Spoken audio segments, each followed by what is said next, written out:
Buongiorno e ben ritrovati in diretta su skritalia.com, il nostro canale di informazione che abbiamo attivato a marzo dello scorso anno. Tutti i giorni, da lunedì al venerdì, dalle 12 alle 12:15, sempre in diretta. Dedichiamo 15 minuti sui temi del lavoro, dell'impresa e sulle principali novità. Aggiornamenti, approfondimenti e novità. La puntata del venerdì è divisa in due parti. Una prima parte, come sempre, dedicata alle principali novità e una seconda parte dedicata alla nostra nuova rubrica HR Lovers Journey.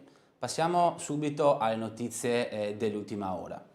È stato pubblicato nella giornata di ieri il decreto legge 2/2021. Vediamo in sintesi le principali novità. È stato prorogato lo stato di emergenza dal 31 gennaio sino al 30 aprile 2021. Sappiamo che questo è un provvedimento importante sul quale si basano tantissime altre disposizioni normative.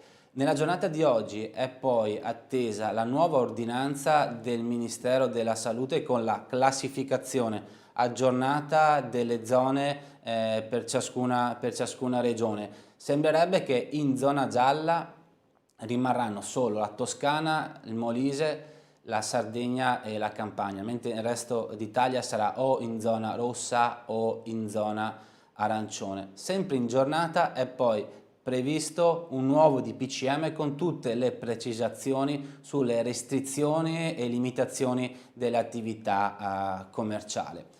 Dicevamo, limiti agli spostamenti. Dal 16 gennaio al 15 febbraio 2021 è vietato qualsiasi spostamento in entrata e in uscita tra regioni o province autonome diverse, anche se entrambe le regioni sono in zona gialla. È sempre consentito lo spostamento per comprovate ragioni lavorative, situazioni di necessità o per motivi di salute. Come sempre è ammesso il rientro presso la propria residenza, dimora o abitazione. Sempre per quanto riguarda gli spostamenti, nel caso di classificazione quale zona arancione o rossa, gli spostamenti sappiamo che sono limitati al territorio comunale. Per i residenti in comuni con meno di 5.000 abitanti è consentito uscire dal proprio comune in un raggio di 30 km, con divieto però di raggiungere i capoluoghi di provincia. Rimane fermo il coprifuoco dalle 22 alle ore 5 del giorno dopo. Viene confermata la previsione sulla possibilità di far visita ad amici o parenti. È una disposizione che abbiamo già visto nel corso delle vacanze natalizie ed è quindi consentito una sola volta al giorno raggiungere un'abitazione privata nei limiti di 2 persone non rientranti tra i conviventi di questa abitazione. Non si computano nel calcolo delle 2 persone i minori di anni 14, le persone disabili o non autosufficienti. In caso di zona rossa o zona arancione la previsione è limitata all'interno del territorio comunale. Istituzione della zona bianca, è questa una novità, è prevista a favore di quelle regioni che si troverebbero in zona gialla, a condizione che per 3 settimane consecutive abbiano registrato un numero di contagi inferiore ai 50 ogni 100.000 abitanti. Cosa succede in caso di zona bianca? Vengono sospese le previsioni restrittive previste dai DPCM e verrà adottato uno specifico protocollo. Attività commerciali, verrà emanato oggi il nuovo DPCM. Resta inteso che le restrizioni, le sospensioni e le aperture sono sempre condizionate alla zona di appartenenza, gialla, arancione o rossa, e quindi dipende dalla zona in cui sono ubicate queste attività. La novità che ormai è confermata è per quanto riguarda la somministrazione di bevande. In questo caso l'asporto è sospeso dopo le ore 18, mentre per quanto riguarda la somministrazione di alimenti da asporto o la consegna a domicilio, questa non è soggetta a questa nuova limitazione. Ci ricordiamo che in caso di zona rossa sono invece sospese tutte le attività commerciali al dettaglio e sono sospese le attività di bar e ristorazione. Rimangono in ogni caso sempre aperte le attività di generi alimentari, i supermercati, le edicole, i tabaccai, le farmacie e le parafarmacie. Ci sono delle indiscrezioni anche per quanto riguarda gli impianti da sci, musei e palestre.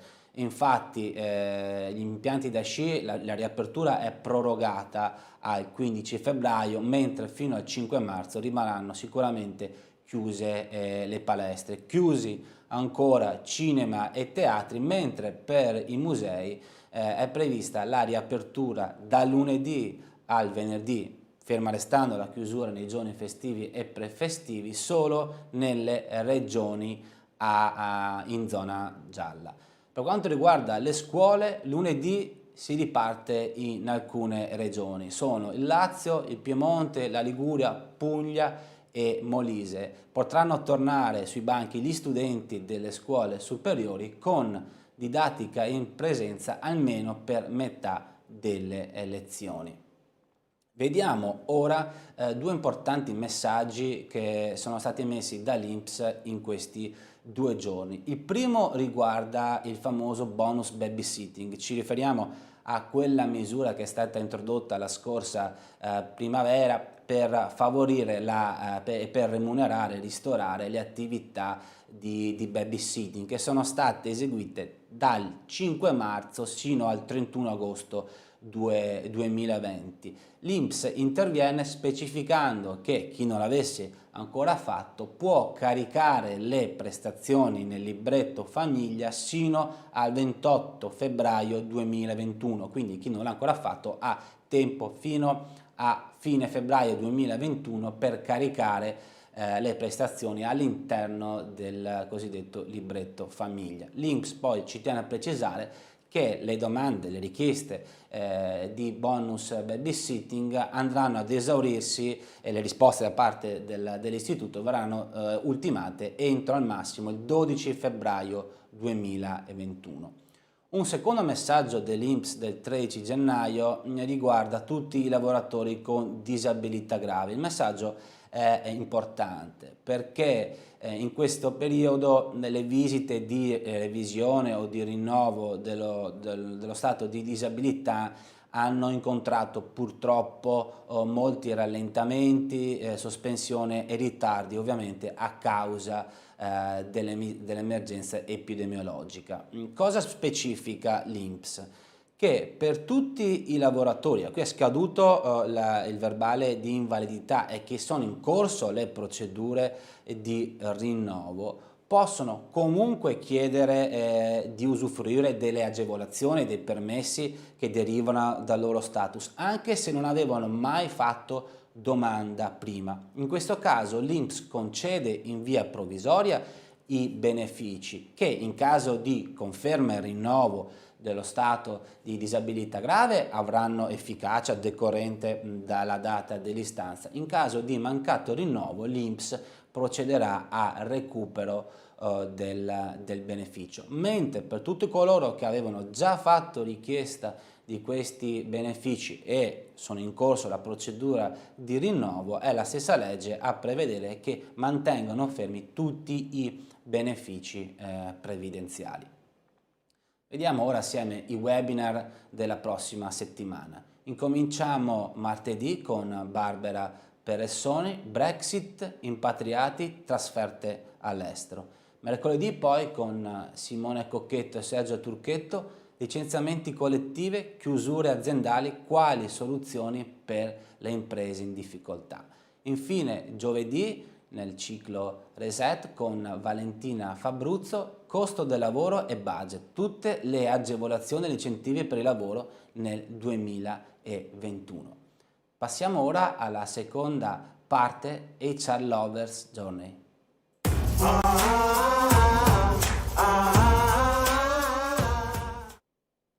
È questa la novità per la seconda parte della puntata del venerdì. Ci dedichiamo 10 minuti con i maggiori e più innovatori esperti del lavoro. HR Lovers Journey, Journey come viaggio, un viaggio dentro le trasformazioni del lavoro alla ricerca di un senso, di una direzione e di un nuovo ordine. 10 minuti in cui ci lasceremo ispirare dai racconti degli esperti del lavoro, leader del pensiero sui temi dell'innovazione del lavoro.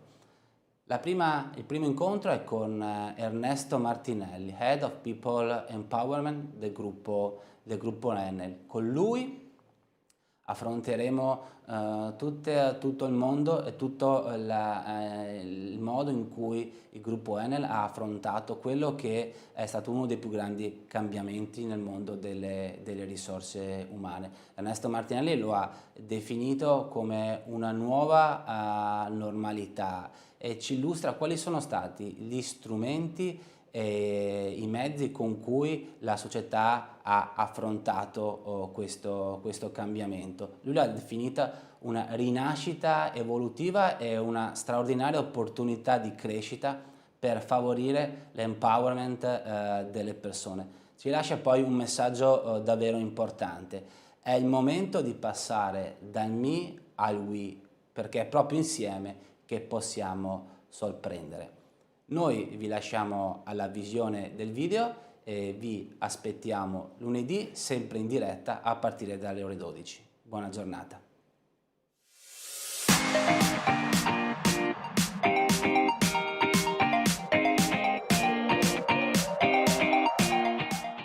Ernesto, ci siamo incontrati ad ottobre in occasione appunto del nostro evento Agenda 2030. E uscivamo dalla prima situazione relativa al Covid-19. A distanza poi di alcuni mesi ci ritroviamo in questa occasione a distanza con la volontà un po' di condividere e anche di chiederti come state affrontando in azienda questa, chiamiamo seconda ondata, ma in realtà possiamo dire che oggi quasi è la nuova normalità. Sì, continua a essere un momento molto complesso, evidentemente in particolare da un punto di vista umano, ma al tempo stesso rappresenta una straordinaria opportunità perché ci stiamo tutti misurando con un fenomeno importante ma che ci determina una variabilità, una complessità sulla quale noi stiamo reagendo mettendo molta attenzione, molto focus su concetti di evoluzione culturale, ma soprattutto sul concetto in particolare della persona al centro, che diventa sempre più importante e sempre più strategico, a maggior ragione per tutto quello che abbiamo vissuto e per la prospettiva verso la quale stiamo andando. Persona al centro vuol dire creare le condizioni per investire attraverso e favorire soprattutto l'empowerment delle persone. Ovviamente in un contesto dove il well-being è sempre più strategico e sempre più importante, in qualche modo quindi il concetto di curare le persone nella loro interezza. Curare le persone vuol dire anche abilitarle sempre più a un sistema di relazioni umane che sia funzionale anche a supportare la prospettiva digitale verso la quale stiamo andando in modo sempre più prepotente rispetto a come immaginavamo un po' di mesi fa. Evidentemente tutto questo sta portando fuori anche degli elementi, dei valori sui quali peraltro noi ci sentivamo già solidi e pronti e che oggi ci stanno accompagnando verso nuove dimensioni che sintetizzerei con il concetto del we. Quindi stiamo sempre più spingendo su un passaggio da un me a un we, dove nel we fondamentalmente c'è la perfetta sintesi delle attitudini, delle capacità, delle abilità del singolo che messe insieme ci permette attraverso elementi di generosità, attraverso elementi di solidarietà, attraverso anche valori tipo l'antifragilità, l'ascolto, di raggiungere dei risultati comuni. Ovviamente tutto questo impone dei challenge molto importanti che si focalizzano quindi sempre sul concetto della persona al centro, sulla capacità di far fiorire i talenti, no? Ovviamente in una dimensione dove dobbiamo trovare anche l'ecosistema funzionale a far fiorire il talento, quindi un fiore da campo evidentemente in montagna appassirebbe, e quindi creare le condizioni di contesto all'interno del quale permettere questa fioritura. Come lo stiamo facendo? Lo stiamo facendo accompagnando le nostre persone, i nostri processi con delle iniziative sulle quali già anche prima della pandemia avevamo molto investito, quali per esempio il coaching, che stiamo sempre più utilizzando e diffondendo su larga scala, ma anche per esempio il mentoring o lo shadowing fra diversi livelli di seniority presenti in azienda. Bene, io colgo il senso di rinascita, no? Quindi è una rinascita individuale sulle persone al centro, ma anche collettiva con questi progetti che le vedono partecipe. Ho colto bene? Assolutamente, assolutamente. Un senso di rinascita che a me piace anche chiamare molto evoluzione, è una rinascita evolutiva, mettiamo così, facciamo un mix, è una rinascita evolutiva dove sempre quel concetto della fioritura delle nostre persone, dei talenti, le persone che hanno la capacità e il potere di cambiare, quindi favorire tutto ciò. Evidentemente ritorno ancora una volta al concetto dell'ecosistema, quindi dell'ambiente, del contesto all'interno del quale operare, quindi contesto che immaginiamo possono essere degli hub a 360 gradi, hub per quelli che saranno le nostre realtà, quindi gli uffici come si chiamavano una volta, no? E che immaginiamo che nella nostra prospettiva sono degli hub, quindi dei luoghi all'interno del quale si incontrano evidentemente culture, esperienze e capacità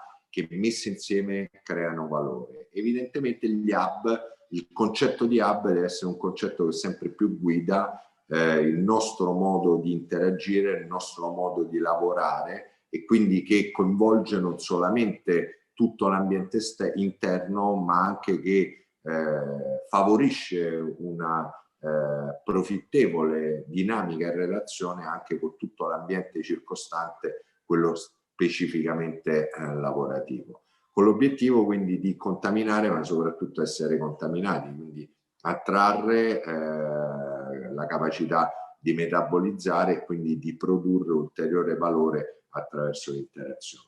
Ancora una volta, quindi, un concetto fondamentale della rinascita è sempre il tema delle relazioni umane, che evidentemente, dalle quali evidentemente non si può prescindere in nessuna dimensione, ancor meno in quella strettamente digitale che stiamo vivendo e che evidentemente continueremo a vivere, e che avrà sempre più valore nella misura in cui sapremo accompagnarla con un solido sistema di relazioni umane.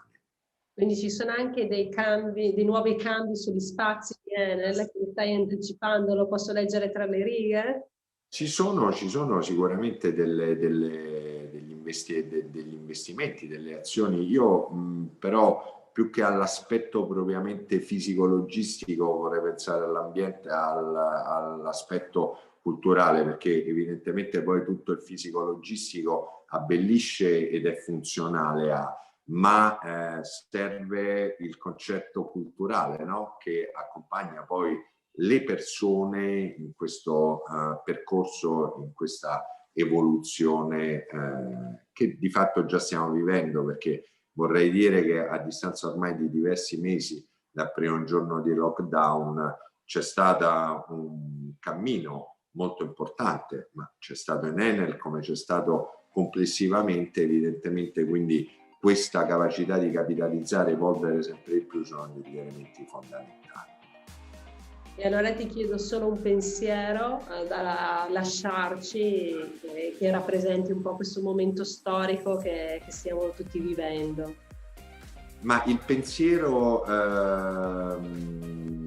sicuramente tutto ciò è una grande opportunità, sicuramente tutti dovremmo avere la capacità di capitalizzare, quindi la capacità di far tesoro dell'esperienza che abbiamo e stiamo vivendo, e quindi in un'ottica evolutiva saperla riproporre in una dimensione di valore.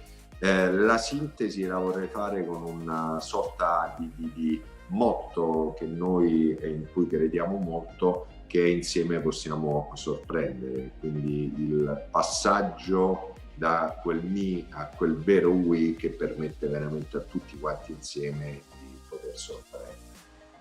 Sempre un piacere confrontarsi con te, ti ringraziamo per la tua Grazie a voi. e speriamo di riaverti presto anche di viso in presenza.